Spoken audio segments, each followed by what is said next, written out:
Action.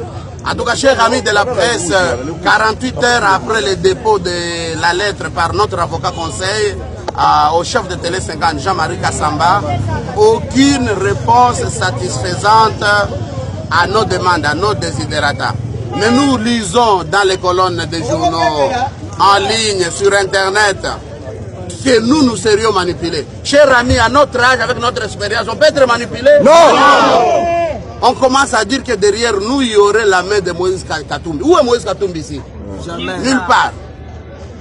Nous assurons ici haut et fort que nous, grévistes de Télé 50, nous ne sommes manipulés par personne. Depuis 2010, nous avons été fidèles et nous restons fidèles au président Joseph Kabila, aux institutions de la RDC, pour qui nous avons travaillé.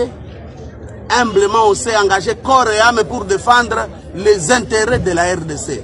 On le sait bien que le président sortant Joseph Kabila était en guerre contre les impérialistes qui veulent nos minéraux, nos cobaltes, l'or, les coltans, les diamants gratuitement sans donner ce qui est de droit à notre pays, à notre gouvernement. D'où le budget toujours minime de 5 milliards ou 6 milliards. Or, avec nos minéraux, on peut en faire autant.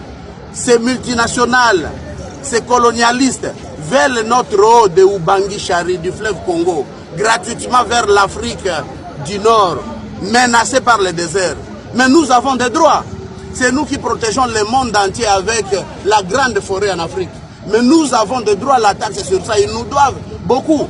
Comprenez, ils nous empêchent même de construire notre port en eau profonde. Ils veulent juste un pont ici entre Brazzaville et Congo-Kinshasa. Où est la main de Joseph Kabila dans tout ça? Alors, chers amis, qu'on se le dise, on n'est pas manipulé. On est resté fidèle à Joseph Kabila, qui vient de gagner cette guerre importante contre les impérialistes, contre ceux-là qui ne veulent pas le développement du Congo, contre ceux-là qui veulent que le Congo reste. Et il vient de nous faire un grand cadeau, une alternance pacifique, civilisée à la tête de notre pays. Quoi de plus normal pendant qu'il était chef de l'État, on ne pouvait pas se mettre à la rue pour étaler tout ceci. On s'est sacrifié, on a souffert, et voici, nous sommes consolés par la victoire du président Joseph Kabila. Et nous remercions ces passages civilisés, et nous disons également courage au nouveau chef de l'État, que nous allons continuer toujours à soutenir par notre travail, notre expertise dans les médias.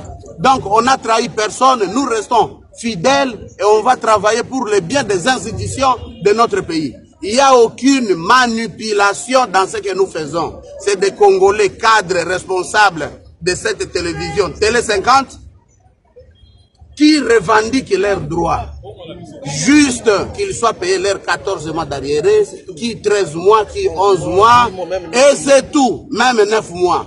Qu'ils fassent un banc syndical, une délégation syndicale, et on demande un réaménagement d'un système qu'on ne veut pas. C'est rien que ça, et chaque Congolais a le droit de le dire haut et fort. Derrière nous, il n'y a pas la Mouka, derrière nous, il n'y a pas la main de Moïse Katumbi. N'est-ce pas ça, cher ami? Oui.